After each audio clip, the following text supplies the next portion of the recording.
여러분 안녕하십니까? 오늘은 슬픈 중국 마지막 강의를 이어가도록 하겠습니다. 지금까지 19차례에 걸쳐서 중국 현대사 강의를 해왔는데요.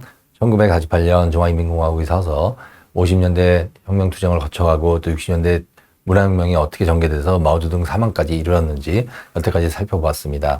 오늘은 마오쩌둥이 죽고 나서 어떤 일이 발생을 했는지, 그리고 또 마오쩌둥이 죽고 나서 어떻게 중국 역사가 급반전해서 개혁개방 시대로 나아갔는지를 살펴보도록 하겠습니다. 자, 이제 오늘 드릴 강의는 저 슬픈 중국 시리즈 3권 중에서도 특히 마지막 권, 대륙의 자유인들에 나오는 이제 내용들인데요. 제가 이제 시간 관계상 다 다룰 수 없음이 너무나 안타까워서 나중에 또 기회가 닿는다면 와서 좀 더 상세한 강의를 하도록 하고요.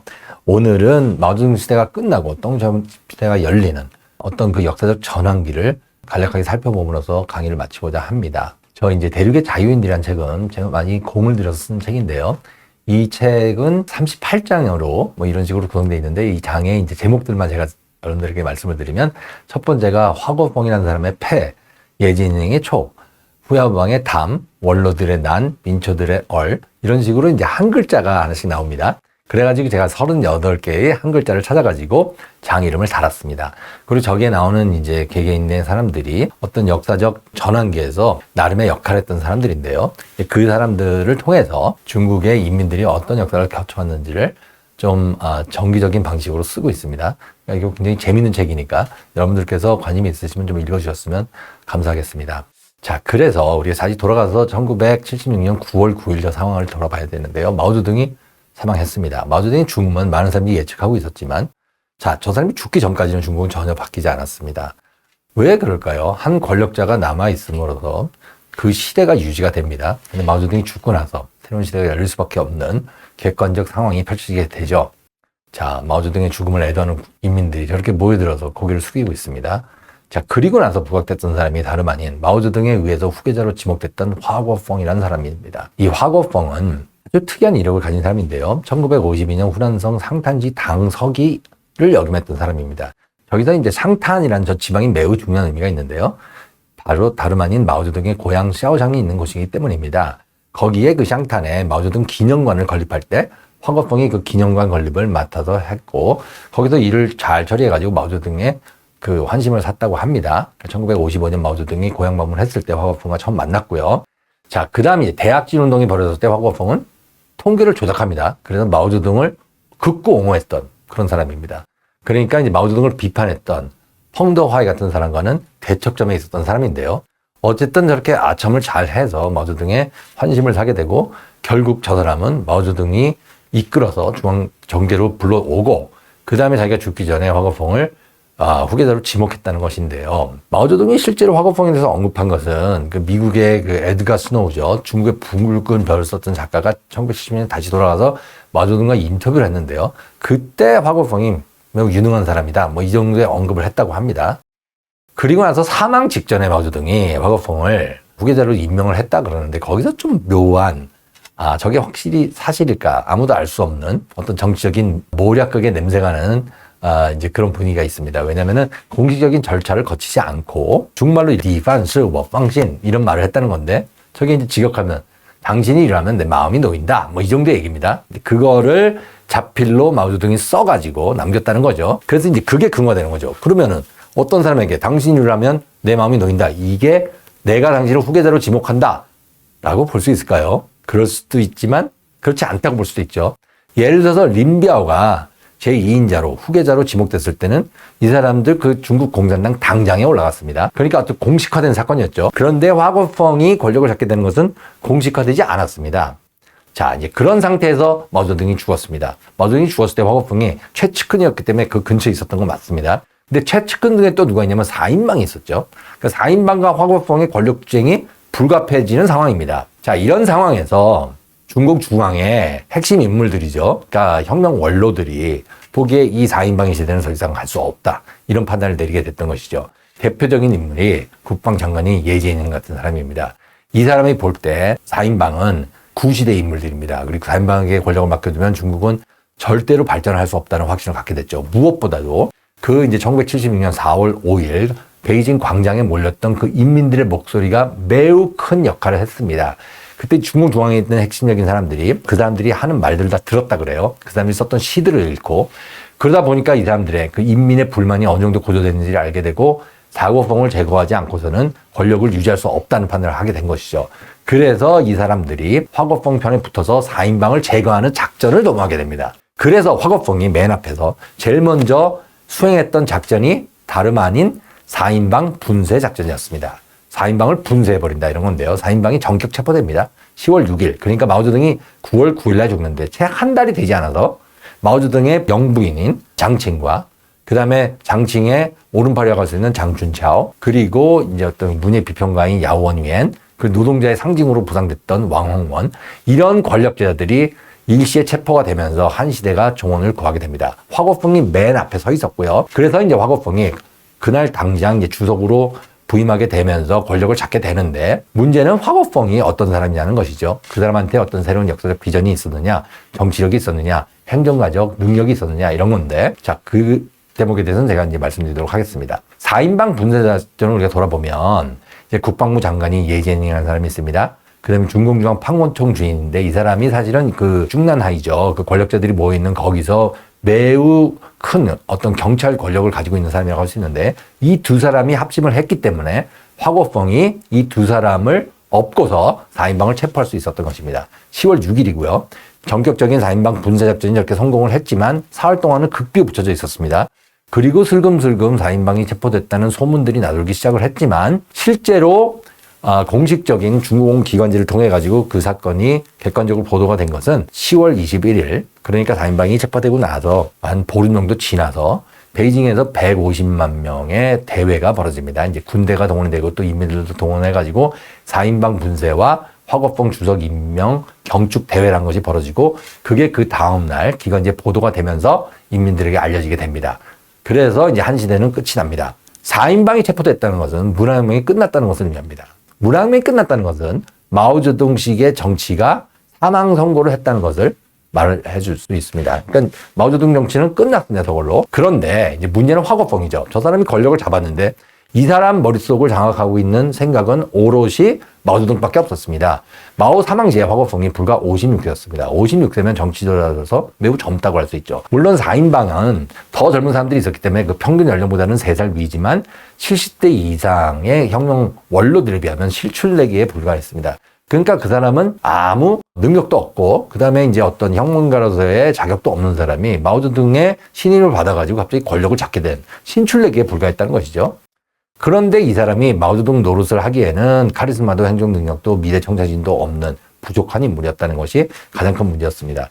이 사람은 오로지 마오쩌둥의 절대 권위를 선양함으로써 마오쩌둥은 무오류이기 때문에 마오쩌둥이 나를 선택했고 나를 선택했던 마오쩌둥의 결정은 틀릴 수가 없다. 왜냐하면 마오쩌둥은 너무나 완벽한 인격이기 때문에 이런 식의 궤변을 들을 수밖에 없는 그런 상황이 펼쳐지는 것이죠. 그래서 이 사람이 들고 나온 구호는 다름 아닌 양계범시인데요. 양거반스 하면은 두 가지 모두다 이런 겁니다. 1950년대 마오쩌둥이 했던 모든 말 그게 한 가지고요. 그 다음에 1950년대 마오쩌둥이 했던 모든 정책, 모든 언행, 모든 결정은 다 옳았다. 그러니까 마오쩌둥이 했던 말과 결정은 다 옳았다. 뭐 이런 식의 마오쩌둥의 지시와 결정은 다 옳다. 두 가지 모두다. 이걸 들고 나왔습니다. 영어로 학자들이 번역을 하면서 뭐라 그러냐면 to whateverism. 그러니까 whatever 마오쩌둥 said, whatever 마오쩌둥 did was right. 이런 그런 식의 이제 구호를 들고 나왔다는 것이죠. 그러니까 이 사람한테는 새로운 비전이 없었던 것을 단적으로 보여주는 실례입니다. 이 사람은 새 시대를 대변할 수 없었습니다. 다만 이 사람한테 유일무이한 공이 있다면 4인방을 분쇄하고 문혁을 종식했다는 것이죠. 자, 여기서 이제 재미난 모순이 발생을 하는데요. 중공중앙 총독에 오른 후야오방의 증언에 따르면 덩샤오핑, 천윈 등 혁명 원로들은 후야오방이 마오쩌둥의 눈에 들어서 헬기를 타고 급하게 내려온 조반파 분자다. 뭐 이렇게 여겼다는 것이죠. 그 4인방 분쇄 작전 후에 화거펑이 마오쩌둥 시대 낡은 정책과 개인 숭배까지 답습하고 있으니까 그를 축출하기로 결정을 합니다. 마오쩌둥 사상은 화거펑에게 매우 예리한 창이면서 또한 견고한 방패였습니다. 이게 무슨 말이냐면 화거펑이 직접 언론에 공표했던 어떤 그 말을 통해서 우리가 짐작해 볼 수 있습니다. 화거펑이 이렇게 말했습니다. 4인방 체포의 공은 영묘하신 마오쩌둥 동지에게 돌아갑니다. 4인방 분쇄라는 위대한 승리는 마오쩌둥이 직접 건립하신 당과 군대의 완전 무결함과 마오쩌둥 사상으로 무장한 인민의 위대함을 증명합니다. 자, 이 말은 마오쩌둥이 4인방을 분쇄했단 말인데요. 자, 그 상황을 아는 사람들한테 이게 씨알이 먹히는 소리겠습니까? 자, 대체 무슨 근거로 4인방 분쇄가 마오쩌둥의 결단이었단 말입니까? 4인방이 날뛰도록 사주한 인물이 마오쩌둥이 아니었던가요? 4인방이 마오쩌둥의 권력을 빌어서 여우떼처럼 날뛸 수 있었다면 마오쩌둥은 그들의 무도와 방종을 방치했던 이빨 빠지는 호랑이였단 말입니까? 진정 그렇다면 문혁 10년 마오쩌둥은 대체 무엇을 했단 말입니까? 4인방이 날뛰도록 판을 깔아준 역할을 했단 말입니까? 마오쩌둥은 진정 4인방에 포박당한 꼭두약시였나요? 그보다는 결국 4인방이 마오쩌둥 뜻에 따라서 마오쩌둥을 위해서 마오쩌둥이 시키는 대로 마오쩌둥을 대변해온 마오쩌둥의 수족이라고 보는 편이 훨씬 더 설득력이 있겠죠. 자, 그렇기 때문에 이제 이런 상황에서 화거펑이 마오쩌둥을 영묘한 지도자로 칭송할수록 사람들은 이 상황을 이해할 수 없게 되는 것이죠. 이게 바로 마오쩌둥 사상을 보위했던 화거펑의 모순입니다. 장칭이 법정에서 진술했습니다. 나는 마오주석의 애완견이었다. 마오주석이 물라고 하면 나는 가서 물었을 뿐이다. 이런 식으로 얘기를 했죠. 그러니까 4인방이라는 게 결국 마오쩌둥의 사주를 받은 마오쩌둥의 나팔수였다는 고백이었습니다. 모든 사람이 그렇게 생각할 수밖에 없습니다. 그 당시를 보면 마오쩌둥 없는 4인방은 헛개비에 불과했으니까요. 실제로 마오쩌둥이 죽고 나서 4인방은 그대로 분쇄당해버렸죠. 그런데 마오쩌둥의 작전이었습니까? 4인방 분쇄가? 그래서 4인방 분쇄는 화거펑이 일으킨 어떤 정치적 사건이었고 그의 공으로 돌아가지만 결국은 마오쩌둥 노선에 대한 사망선고라고 할 수가 있습니다. 바로 그 상황입니다. 4인방을 단죄하는 화거펑의 딜레마입니다. 4인방을 문혁의 주동인물로 만들어서 마오쩌둥을 무능하고 얼빠진 홍군으로 몰고 가느냐, 아니면 4인방을 허수아비로 만들어서 마오쩌둥을 교활하고 강교한 폭군으로 만드느냐, 이런 딜레마가 화거펑에게 놓였던 것입니다. 결국 모든 책임을 4인방에게 전가를 해서 마오쩌둥의 절대 권위를 유지하려는 모순된 전술을 취했지만 이제 마오쩌둥의 윤통지는 한계에 달하고 맙니다. 1977년 5월까지도 화거펑은 마오쩌둥 사상을 학습하라는 캠페인을 벌였습니다. 그렇지만 많은 사람들은 그 당시에 세술은 새 부대에 담아야 한다는 역사의 진리를 깨닫게 됩니다. 그때 등장하는 인물이 다름 아닌 덩샤오핑입니다. 덩샤오핑은 이미 1962년부터 65년까지 신경제정책을 추진했던 어떤 개혁적인 인물이라는 것은 전 세계가 알고 있었습니다.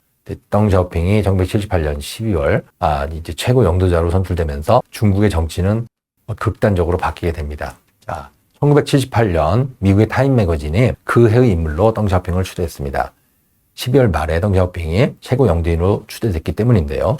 그는 이제 1981년부터 89년까지는 중앙군사위원회 주석직을 잡고 있었습니다. 그리고 또 중공중앙고문위원회 주임을 맡고 있었는데요. 그런데 자기가 실제로 중국 공산당 총서기가 된다든지 아니면 중화인민공화국 국가주석이 되지는 않았습니다. 그러니까 그 위에 군림하고 있는 최고 영도인으로 남았고요. 그 이후 이제 78년 이후에 중공중앙의 모든 정책은 덩샤오핑이 조율하고 덩샤오핑이 인도한 것이라고 볼 수가 있습니다. 자, 덩샤오핑이 권력을 잡고 나서 한 달도 되지 않아서 이 사람이 했던 긴급한 조치가 있었습니다. 다름 아닌 미국으로 가서 미국 대통령 지미 카터와 회담을 하는 것이었습니다.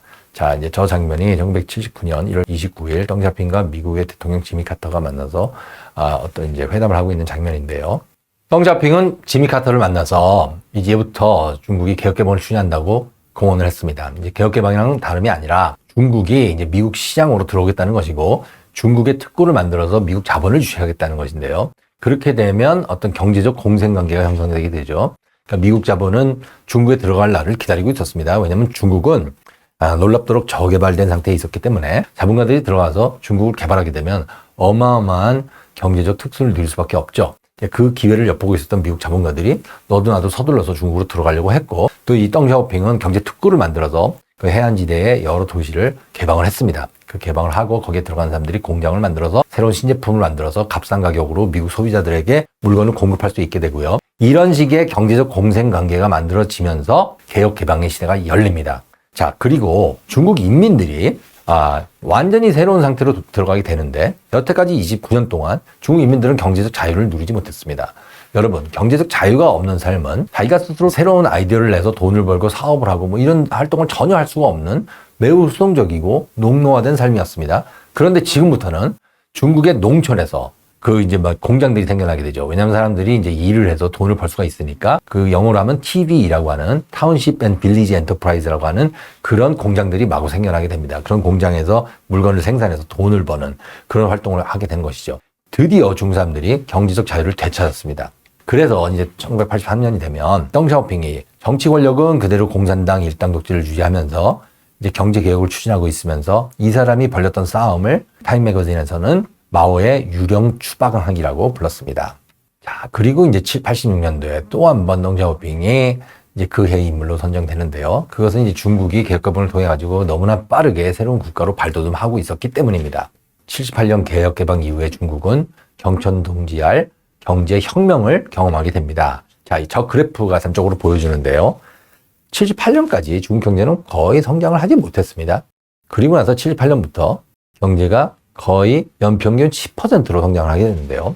어떤 경제든 연평균 10%로 가게 되면 불과 7년 만에 2배가 되고 14년 만에 4배가 되고 21년 만에 8배가 되고 뭐 그런 식으로 기하급수적인 경제 발전을 하게 됩니다. 중국이 그것을 경험하게 되면서 경제 규모가 말할 수 없이 천문학적인 성장을 보였죠. 그 결과 오늘날 중국이 총 GDP 규모로 미국에 이은 세계 제2위의 경제로 발돋움을 했습니다. 마오쩌둥 시대와 비교해보면 너무나 큰 대조를 보이는데요.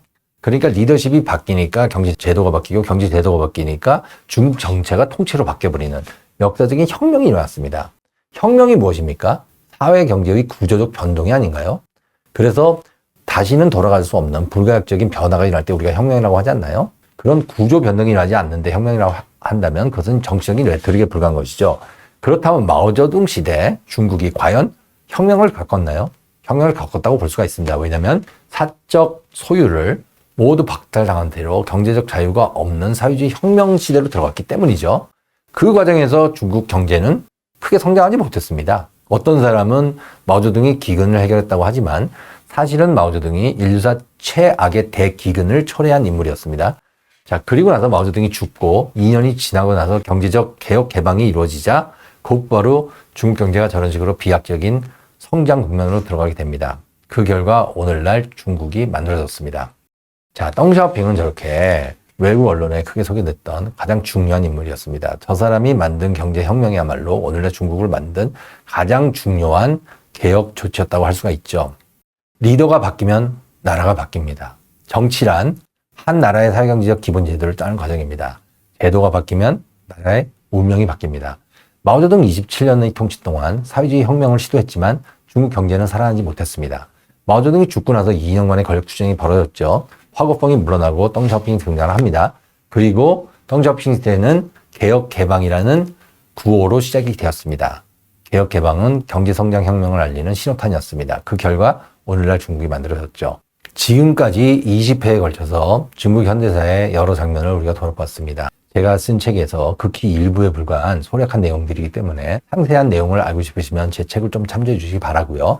다음에 제가 기회가 된다면 다시 와서 보다 상세하게 과연 이 개혁 개방이 어떤 과정을 통해서 진행이 될 수 있었는지, 그 과정 속에서 어떤 우여곡절이 있었고 사람들은 어떻게 자유와 민주를 부르짖으며 투쟁을 했고 또 중공 정부는 자유와 민주를 부르짖는 그 인민들을 어떻게 짓밟았는지, 특히나 1989년 천안문에서 벌어졌던 그 대학살에 대해서 제가 더 상세하게 말씀드리도록 하겠습니다. 지금 방학 중에 나와가지고 강의를 하고 있기 때문에 곧 캐나다로 돌아가야 되거든요. 그래서 더 이상 그 상세한 강의를 이어갈 수는 없고요. 다음 기회로 미루도록 하고 마지막 강의를 총 정리하는 의미에서 다시 한국 현대사로 돌아와서 살펴보도록 하겠습니다. 대한민국 발전의 세계사적 의의를 다시 한번 되짚어봤으면 좋겠습니다. 저 지도에서 보면 북한과 대한민국은 너무나 다른 상이한 발전 궤적을 밟아왔습니다. 무엇이 오늘날의 북한을 북한을 만들었고 오늘날의 남한을 남한으로 만들었을까요? 왜 북한은 인류사 최악의 폭압 정권 하에서 극빈의 상태 속에 유폐되어 있어야만 하고 대한민국은 어떻게 세계 10대 부국으로 성장을 해서 최첨단의 산업대국으로 발돋움할 수 있었을까요? 그 두 서로 다른 상이한 역사적 발전의 궤적은 과연 어떻게 설명될 수 있을까요? 왜 어떤 나라는 잘 살고 어떤 나라는 못 살까요? 역사에서 특정 국가의 빈부를 결정짓는 요인은 무엇일까요? 사람들이 만든 경제적, 정치적 제도가 경제적 성패를 좌우하는 가장 중요한 요인은 아닐까요? 그러한 각도에서 다시 이승만과 김일성을 비교해 볼 필요가 있다고 생각을 합니다. 김일성은 오늘날 북한을 만든 장본입니다. 제일 처음 제 1강에서 설명했던 것과 같이 오늘날 북한 헌법을 보면 전문에만 김일성의 이름이 16번 등장을 합니다. 김일성을 민족의 태양이라고 부르는 헌법 전문입니다. 그런 나라이기 때문에 오늘날 북한은 북한이 되었습니다. 북한이 채택했던 경제성장의 전략은 성공하지 못했습니다. 반면 이승만은 자유민주주의에 대한 확고부동한 신념을 가지고 있었던 정치인과였습니다. 이 사람은 대한민국의 해양 문명으로 적극적으로 편입돼야 된다는 것을 내다봤고요. 자유주의적 국제 질서 속에 들어가서 우리가 경쟁을 통해서 자력 갱생의 힘을 발휘해야지만 제대로 된 국가로서 국권에 설 수 있다고 생각을 했습니다. 그리고 그 바로 밑에는 가장 중요한 가치가 있는데요. 그 가치는 다름 아닌 자유와 민주였습니다. 같은 맥락에서 마오쩌둥과 덩샤오핑을 비교해 볼 필요가 있습니다. 마오쩌둥은 사회주의 경제혁명을 통해서 세계 최강의 부국을 만들려고 했지만 아주 처참하게 그 계획은 실패를 했습니다. 그 계획이 실패를 하고 대기근이 발생을 하자 일선에서 물러났는데요. 그 다음에 자기 권력이 약화되는 그 상황을 방치할 수 없어서 다시 문화대혁명을 일으켜가지고 복귀를 했습니다.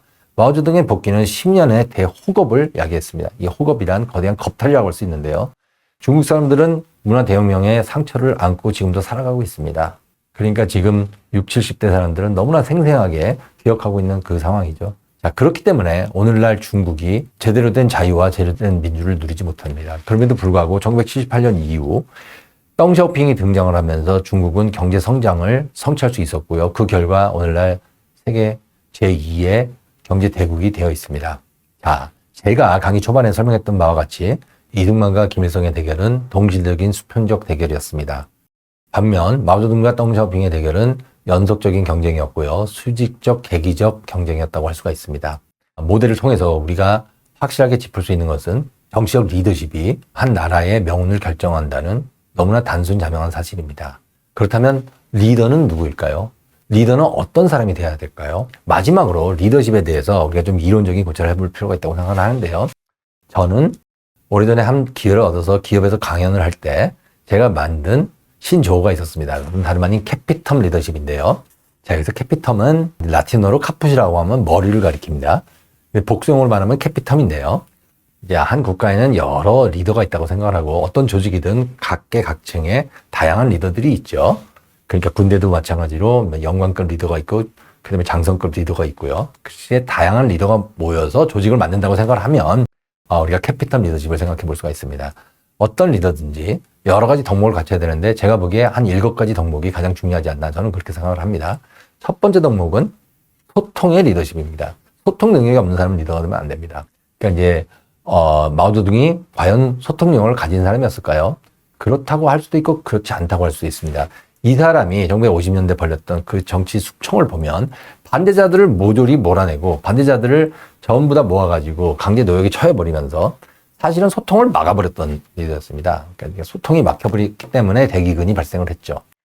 자, 그렇기 때문에 마오쩌둥은 훌륭하지 못한 소통이라고 할 수 있습니다. 반면 덩샤오핑은 놀라운 소통 능력을 발휘를 하는데요. 이 사람이 흥묘백묘론을 들고 나온 것이라든지 아니면은 굉장히 힘들 때 우리가 강을 발밑에 돌을 살살 밟으면서 건든다고 했다는 것이라든지 다양한 조언을 통해 가지고 매 국면마다 중국이 어떤 길로 나가야 되는지를 설명했다는 점에서 매우 뛰어난 소통가라고 커뮤니케이터라고 말할 수가 있습니다. 그리고 또 하나 그 리더의 덕목으로 우리가 액티비스트를 말할 수 있겠죠. 행동하는 자가 리더입니다. 그리고 리더는 계획을 세우는 사람입니다. 계획을 잘못 세우면 나라를 망치죠. 그리고 또 사람들을 끌고 가면서 고무하고 격려하는 사람이라고 할 수 있습니다. 그리고 무엇보다 리더로서의 중요한 덕목은 사람들을 훈련시키고 교육시키는 사람이라고 할 수가 있는데요. 교육자가 리더입니다. 그러니까 교육자가 아닌 사람은 리더가 돼서는 안 됩니다. 왜냐하면 굉장히 많은 사람들을 잘 교육시켜야 되기 때문이죠. 그리고 또 리더가 발휘해야 되는 덕목은 다름 아닌 통합 능력입니다. 인민들을 통합하지 못하는 사람은 좋은 리더가 될 수 없습니다. 마오쩌둥이 과연 인민들을 통합했다고 할 수 있을까요? 저는 그렇지 않다고 생각합니다. 일면 마오쩌둥이 굉장한 카리스마를 발휘해서 중국 인민들을 한 방향으로 끌고 갈 수 있었습니다. 그렇지만 그 사람은 언제나 군중을 분열해서 인민과 적인의 투쟁을 고취했던 그런 사람입니다. 이 사람이 말했던 인민민주 독재란 것도 시작부터가 통합이라기보단 인민을 분열시켜서 대립시키는 계급 투쟁의 전술이었습니다. 마지막으로 또 리더가 가져야 되는 덕목 중에 하나가 관리자로서의 능력인데요. 마오쩌둥은 관리자로서의 능력이 매우 부족했던 사람입니다. 반면 덩샤오핑은 관리자로서 능력 발휘를 했는데요.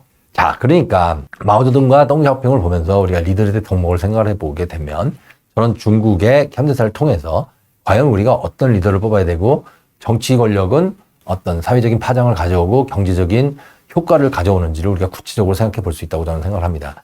리더가 잘못되면 나라가 망합니다. 리더가 잘하면 나라가 살 수도 있습니다. 그러니까 리더 한 사람만의 역할은 아니죠. 그렇지만 리더가 잘못하면 나라가 통째로 망해버리는 그런 사례를 우리가 마오쩌둥 시대를 통해서 발견할 수가 있습니다. 그리고 리더가 바뀌면 나라가 급격한 경제 성장을 이룰 수 있다는 것도 우리가 덩샤오핑의 리더십을 통해서 볼 수가 있습니다. 그런 의미에서 커뮤니케이터로서의 리더, 액티비스트의 리더, 플래너로서의 리더, 그 다음에 고무 격려하는 인스파이어로서의 리더, 트레이너와 티처로서의 리더, 유니파이어, 통합하는 자로서의 리더, 매니저, 그러니까 관리자로서의 리더, 이런 식의 7가지 덕목을 모아서 우리가 캐피텀 리더십을 한번 생각해 볼 수 있다고 생각을 하고, 이상 20회 전개된 중국 현대사의 슬픈 역사에 관한 강의를 일단 마치도록 하겠습니다. 다음에 기회가 되면 또 찾아뵙도록 하겠습니다. 감사합니다.